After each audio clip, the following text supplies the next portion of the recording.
Hello.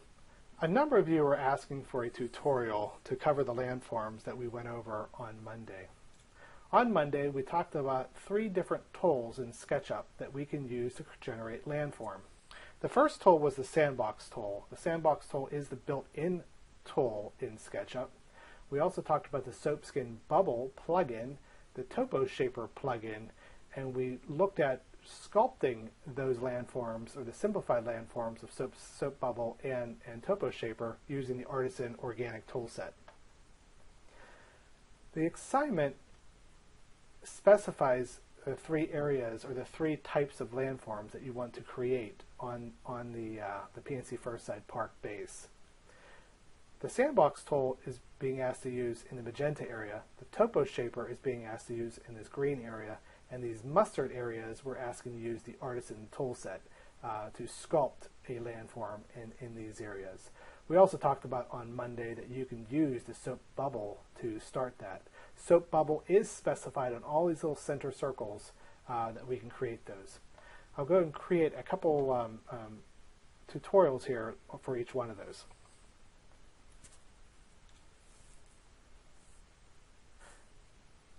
So the area that's magenta, on our base, we want to use the Sandbox tool. To use the Sandbox tool, we need to have contours. Both Topo Shaper and the Sandbox tool require contours. Open up the default tray. You'll notice a couple other layers in the exercise file. If we turn on the visibility of our contours, we are not changing our default layer, by the way. We're only turning on the visibility of our contours. You'll notice the 2 areas that need those contours, both the Sandbox area and the Topo Shaper area, have contours specified or given in the file. What Sandbox will do is create a skin or a surface, a tin surface, that goes over top of these lines of elevation to, well, we're going to say to the base, the perimeter of that face.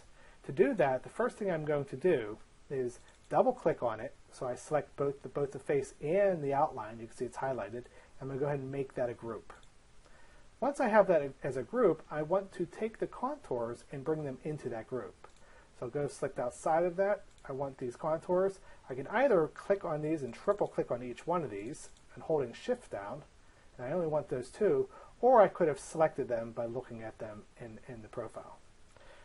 I'll go ahead and edit, cut these.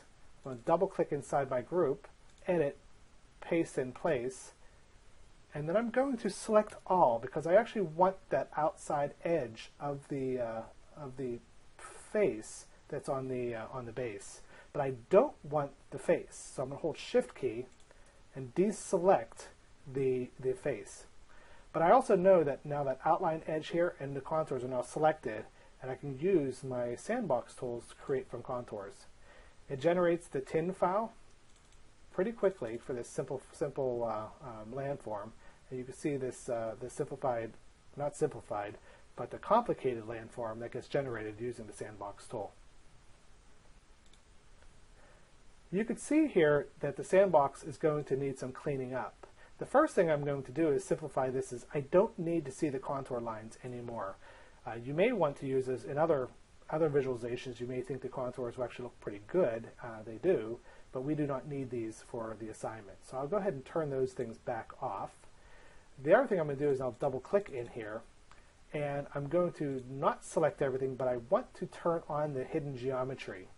So I'll go to View, turn Hidden Geometry on. This will allow me to now go in here with the eraser tool and erase out all that geometry. You see the geometry I do not need? I do not need that skin that runs through that surface. We already have that surface defined. And I'll go ahead and use the eraser and just go ahead and erase out, drawing on top, or holding the mouse down and scrubbing over those segments. I actually find this therapeutic. I said this in class, and I really do mean it. And once I get into this little close point, I'm going to go to the insidemost piece and just slide out, and I know that should clean up. And I'll do that all the way through.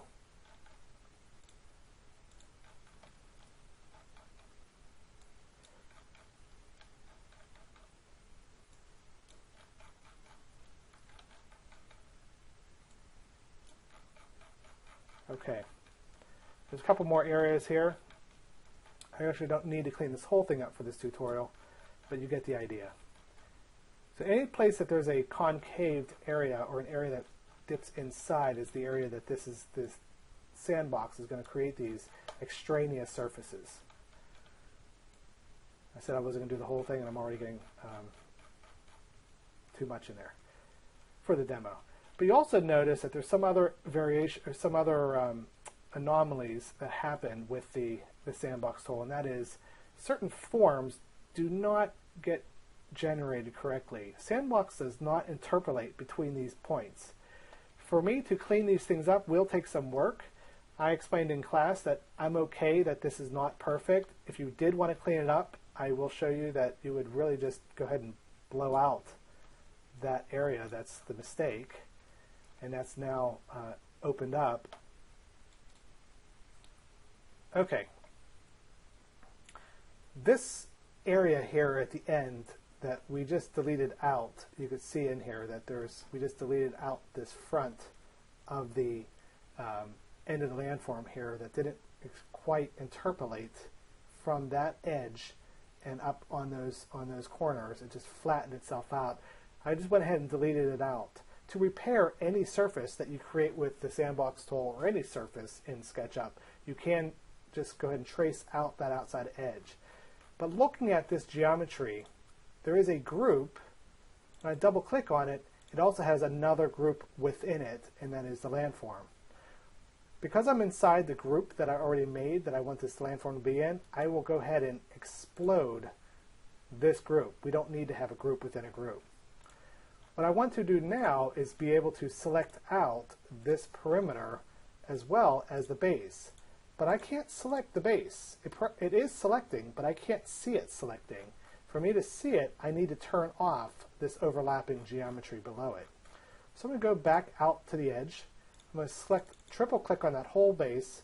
I'm going to right click and hide it. Because I have hidden geometry turned on, I'm now seeing all that hidden geometry at the same time. So what I'm also going to do is actually turn off hidden geometry. Now things are a little bit cleaner for me to see. I'll go back in my group, I'll select that outside edge, and I should now be able to select that line. Unfortunately, I have that magenta color, which is giving us a little bit harder time to see this. Orbit around.